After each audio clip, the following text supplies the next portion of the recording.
I'm Jordan Owen. I'm the general manager of the Grand Traverse Yacht Club. I'm also a past Commodore of the Grand Traverse Yacht Club.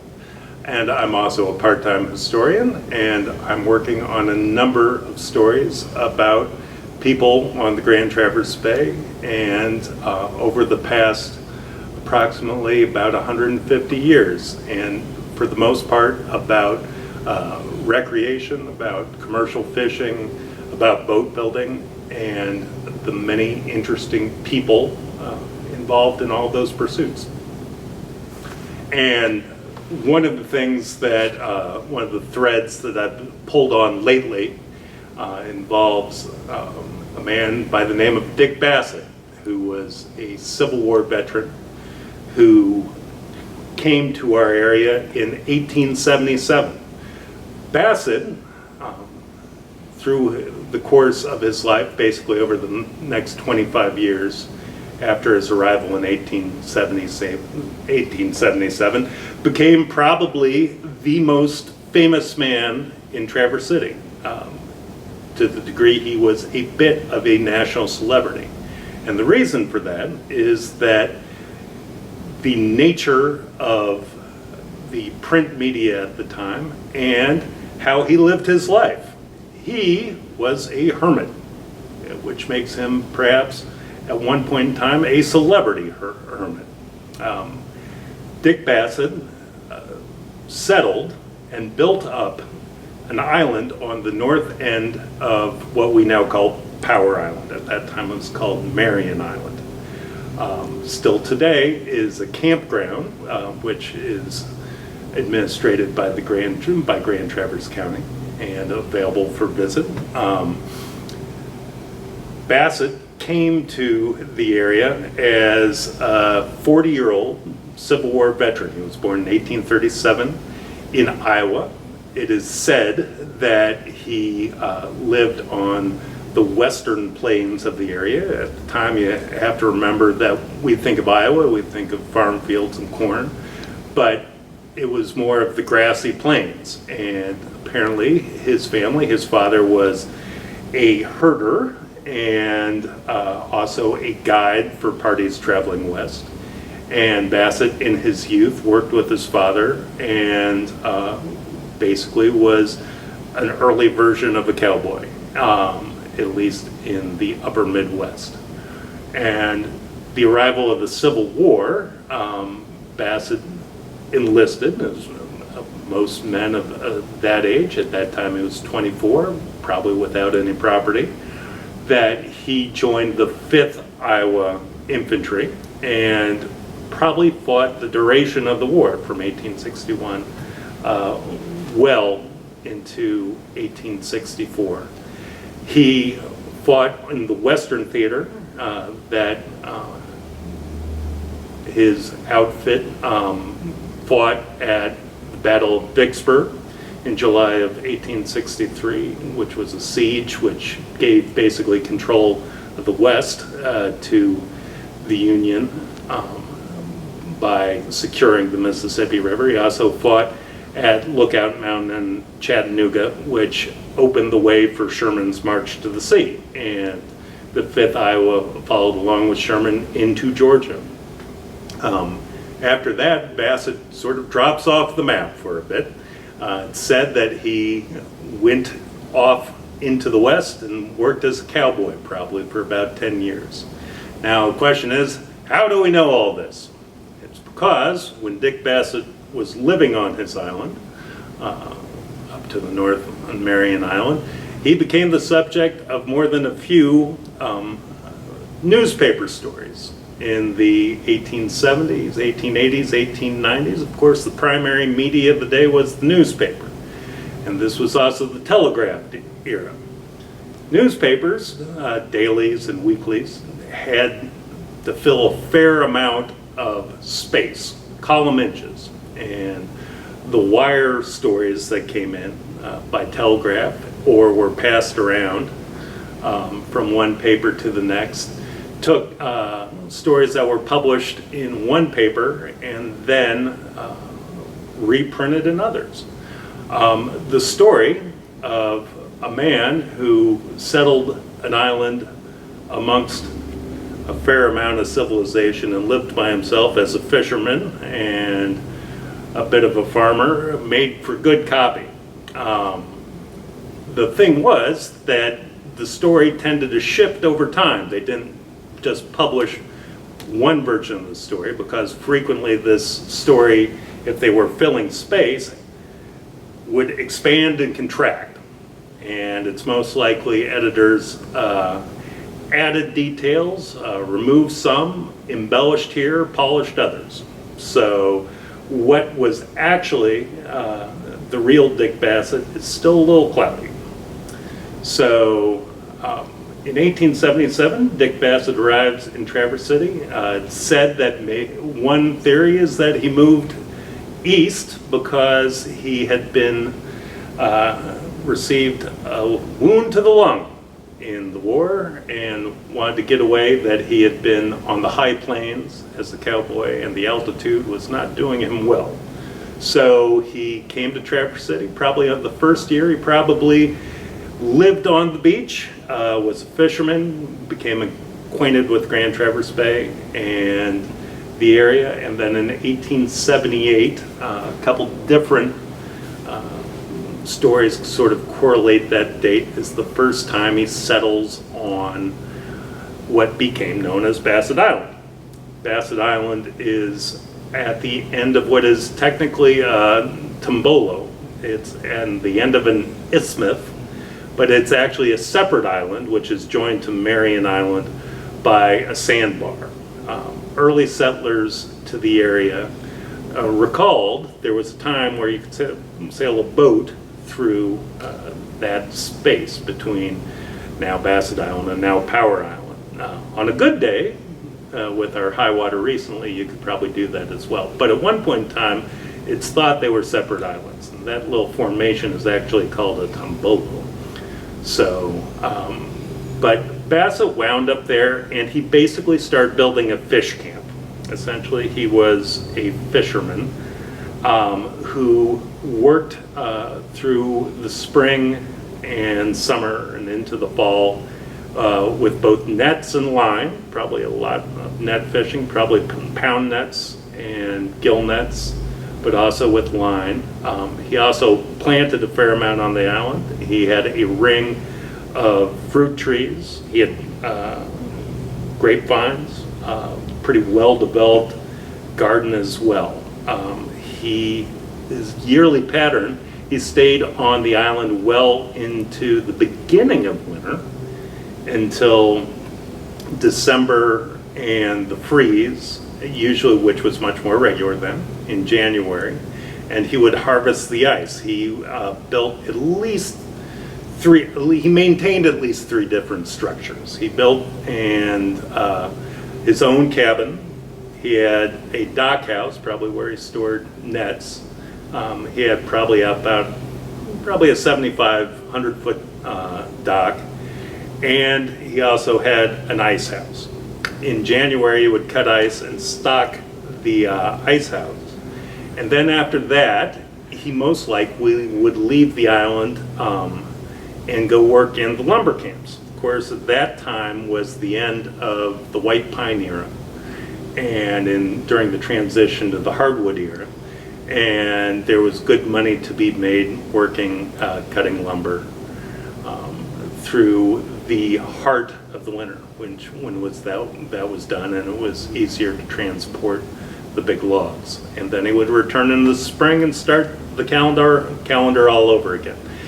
It's said that he also wintered more than a few times on the island itself, and that was his pattern, probably from 1878 until at least 1898.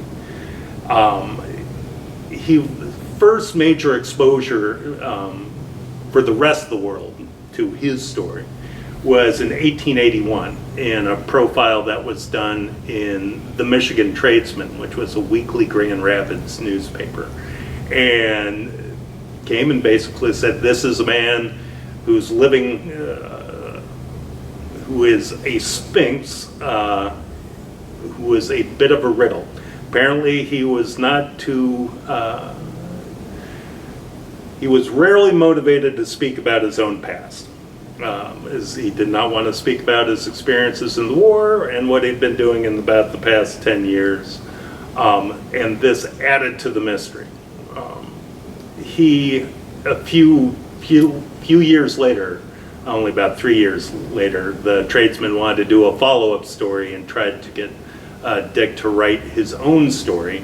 And he said that there was not a chance that would happen, because in the meantime, as the story had been passed around the country, that he was credited with most every train robbery and bank robbery west of the Mississippi in that time. Of course, that was the high era of the West, and so there were many tales to be told. So he was not crazy about his exposure to the world, but at the same time, he apparently was quite a hospitable man. People knew how to find Dick Bassett. He was not a hermit who discouraged people to come and see him.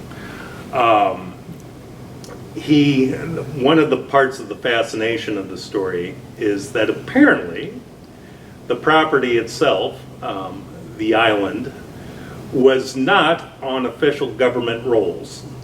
It was not recorded as a piece of property. Marion Island, which had previously been called Harbor Island or Hog Island, and even before that, Number 10, was very much a recorded and subdivided island.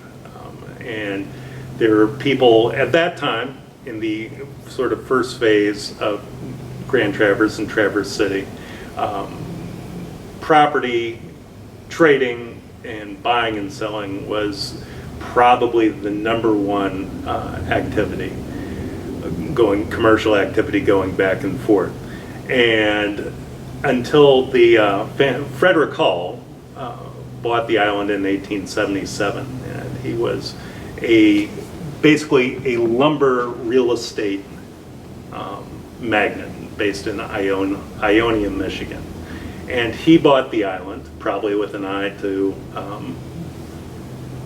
possibly for lumber future, but just general real estate concerns. And he renamed the area, the island, Marion Island, after his daughter. So Bassett, with his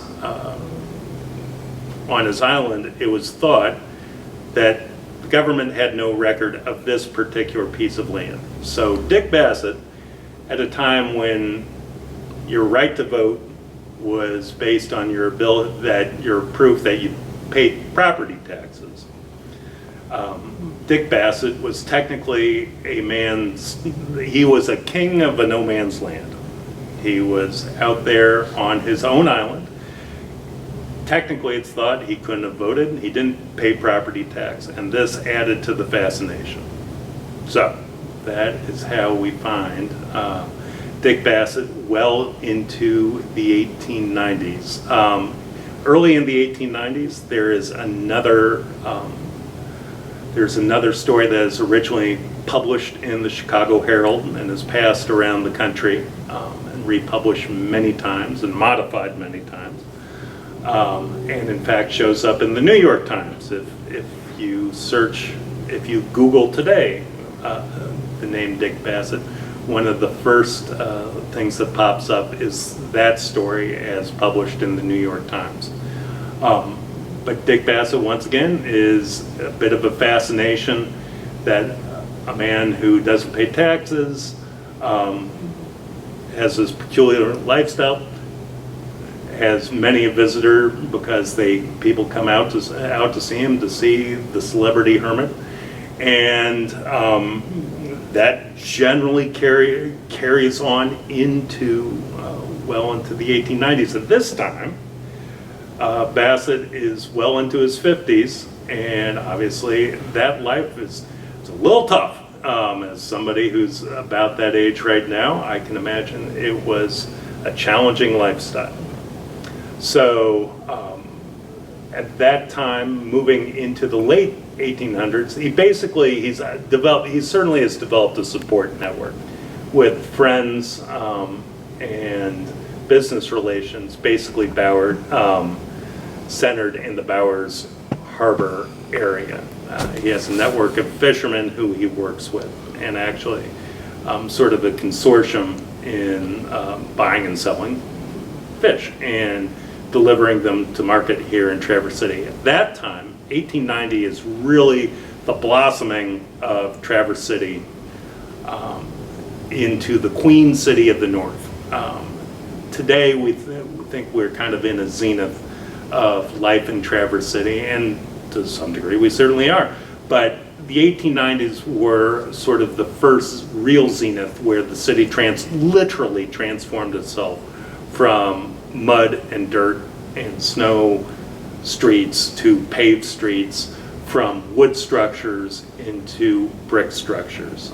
And this followed very much on the heels of things made possible by Perry Hanna and by also Dr. Munson and the State Hospital. But there was a transformation from the white pine era into the hardwood era, by which no longer were you just having a single, basically at one point in time, that Traverse City was a company town, although the Hanna Company was very much a benevolent company. It was a more vertical development of commerce. By the 1890s, the hardwood era, basically that the woods being harvested were hardwoods, democratized what was happening in the economy. That commercial development turned more horizontal. There was a wider growth of people who had opportunities, and the manufacture of things like the Oval Dish Company, the Graylick Furnishings Company that basically made household fittings, milled wooden pieces. There were several, over a dozen manufacturers of wooden goods that used hardwoods, not pine, but hardwoods, the rest of the things that were left after the clear cut of the white pine. The other major dynamic that was happening, of course, was the arrival of the railroads. The Grand Rapids in Indiana had come in the 1870s. The Perry Hanna had made that possible, but then was followed by the Chicago and Western Michigan, which later would be known as the Pere Marquette, and then the Manistee and Northeastern. So the city was served by 3 railroads, which took away manufactured goods and agricultural goods. At that point, mainly potatoes were leading agricultural good, but then increasingly cherries and the like, but also tons and tons of ice through the wintertime. At one point in time, Traverse City shipped 40 boxcars of ice a day. So that is what left Traverse City, but the thing that came to Traverse City then, as now, was increasingly people. And the Grand Rapids and Indiana Railroad line essentially ran through its connections from Cincinnati up the eastern side of Indiana to Richmond, Fort Wayne, to Grand Rapids, and then came and a particular spur served Traverse City. And that brought the first resort people. The 1890s, right around 1890s, saw the development of the resort culture from Traverse City, of course, all the way up to Mackinac. And multiple resorts developed in the area. We know the names now, and we say the names, but we don't realize that these were actually developed resort hotels and resort communities. The most famous one in northern Michigan that we still drive through on a regular basis is Bayview, which is right next to Petoskey.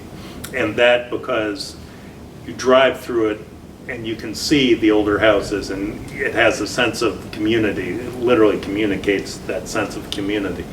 That that idea, there were similar communities around here. Neotawana and Traverse Point up on Bowers Harbor were two very prominent areas. Still today, Neotuana, the people who summer there are largely based in Cincinnati. That comes from the Grand Rapids and Indiana Railroad line background. Other large resort areas were Omena. Northport had a large hotel. Frankfort, of course, had a large hotel. And then there was Traverse Beach, which is just up the road here on 22, which was a Baptist resort. So, what does this mean for Dick Bassett? What this means is literally his world is being transformed around him. He is on his island, and he can literally see the development across the bay at Traverse Point and at Neotuana. And he is, to some degree, a tourist attraction. In fact, the Grand Rapids and Indiana Railroad put out a brochure on a regular basis on what to come and see in northern Michigan. And Dick Bassett is specifically named as one of the most interesting features on Grand Traverse Bay. And that was in 1891. So it is interesting that I think Dick saw the writing on the wall. And he, by the 1890s, knew he probably was going to have to look for other arrangements eventually as he aged. In 1898, to some great surprise, it was announced that Dick Bassett was opening a fish stall on the 300 block of South Union, what we now call Old Town.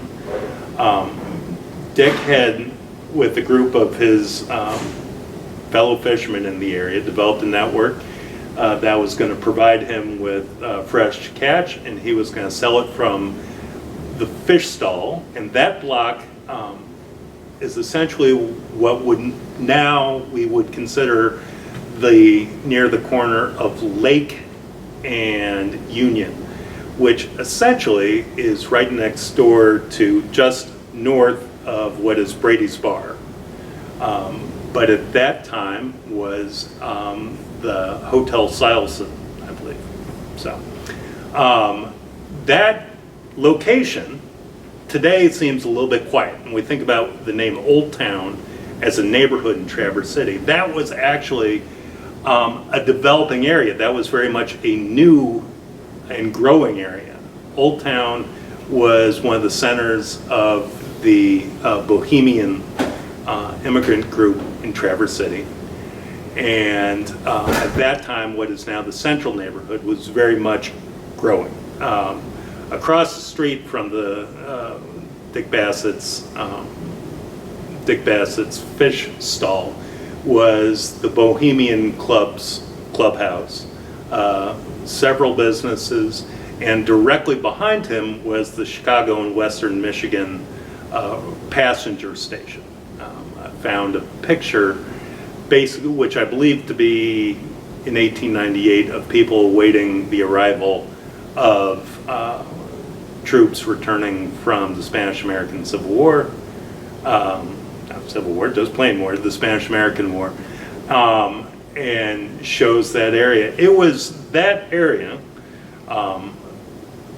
very much sort of at the river, Union Street crossing the river, was incredibly busy. You had the railroad station. You also had the Hanalei grist mill on the river.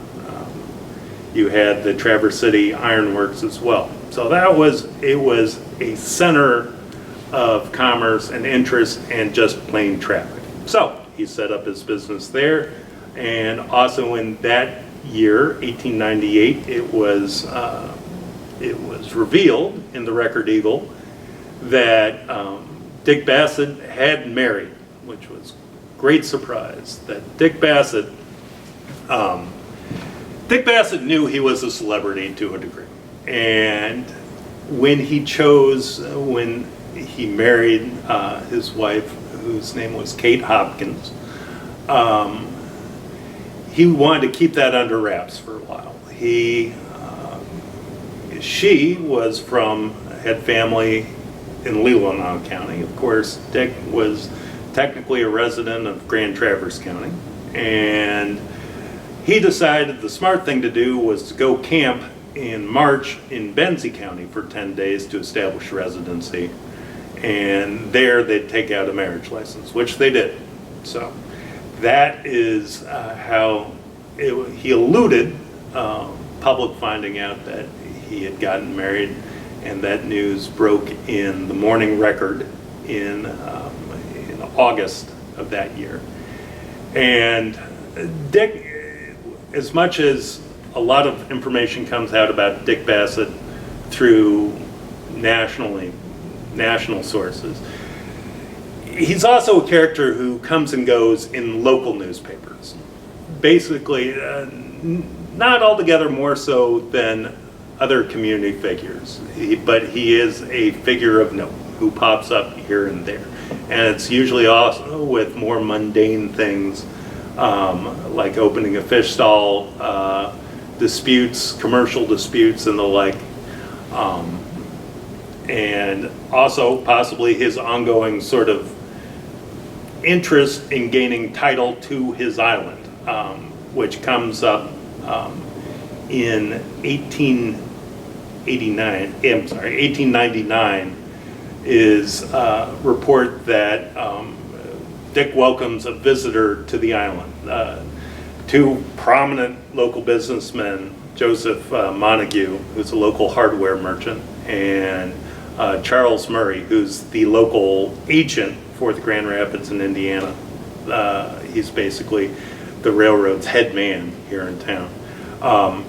These two gentlemen, who were good friends, who were the main organizers of the Weekatong Beachfront Club here in near the mouth of the river in 1894.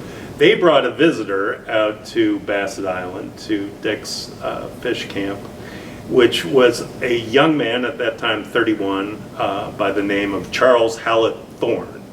And Charles Hallett Thorne was the secretary of the Chicago Yacht Club.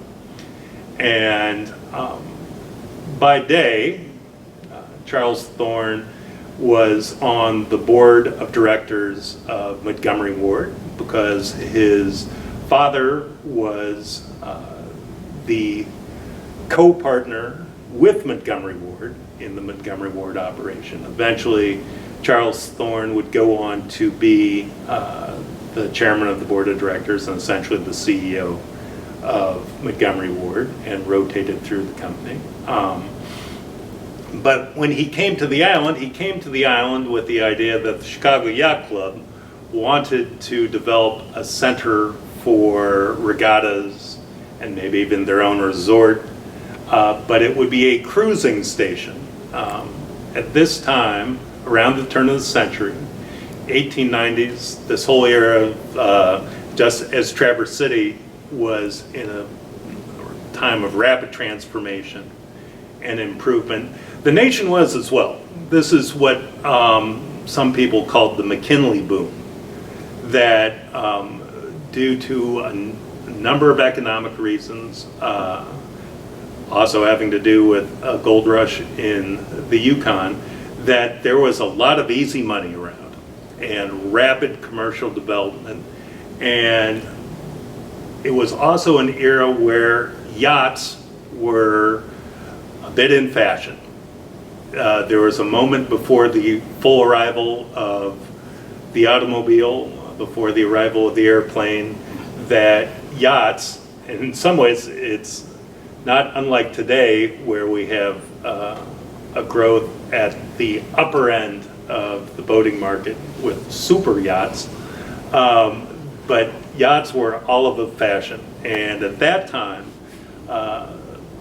Chicago was probably the most dynamic city in the nation, and to no surprise, steam yachts were very much in fashion, as were sailing yachts. And this was also at the time of the first Chicago Mackinac races. At that time, the Chicago Yacht Club was basically testing to see where they wanted to develop relationships in northern Michigan, as in a place to go.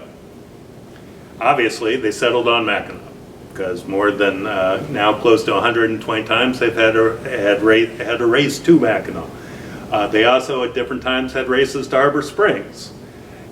There was thought by local mover and shakers, Montague and Murray, that they could be attracted to come here to Traverse City, and this is why they brought Charles Thorne to Dick Bassett's Island. So, in that year, Dick Bassett denied that he was selling the island to the Chicago Yacht Club, but he said he would tell the Morning Record they'd be the first to know if he did. But apparently, an agreement may have been struck, and over the course of the next 2 years, Dick, who was probably at that time, because he was married, was living in town, and he worked on developing title to the island, and eventually was able to do so to prove his squatter's rights. And it was reported in 1901 that he sold the island to Charles Thorne of the Chicago Yacht Club for $2,000. At that time, when that announcement was made, Dick Bassett and his wife Kate were living in Marquette, but they came south and passed through, and then promptly moved to Los Angeles. Which seems odd on the ears to us, but actually that was fairly common. There was a fair amount of people who moved from northern Michigan west into California. But Dick Bassett and his wife moved to Los Angeles, and that is where Dick Bassett falls off the map. And I have not found what became of him after that. As for the island itself, it remained in the hands of Charles Thorne for probably about 5 years until it was sold to the Traverse Bay Transportation Company, who then built a 100 by 50 two-story dance pavilion. They leveled all of Dick Bassett's cabins and sheds and replaced the dock with the 250-foot dock. Built the pavilion. Much of his fruit trees survived, but pruned back.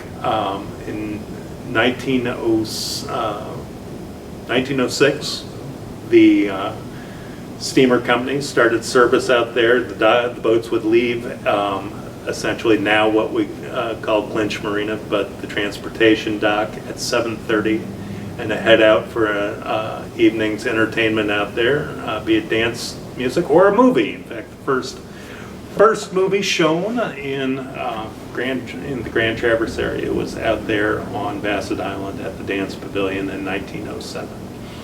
And that carried on for probably 6 to 7 years. But then it was proved that that operation was not profitable, so the pavilion was shut down. And then in 1917, Henry Ford bought Marion Island, and in doing so was also able to buy Basset Island from the transportation company. And that more or less brings the end of Basset Island as a separate property, and that end of that chapter for what we know now about Dick Bassett.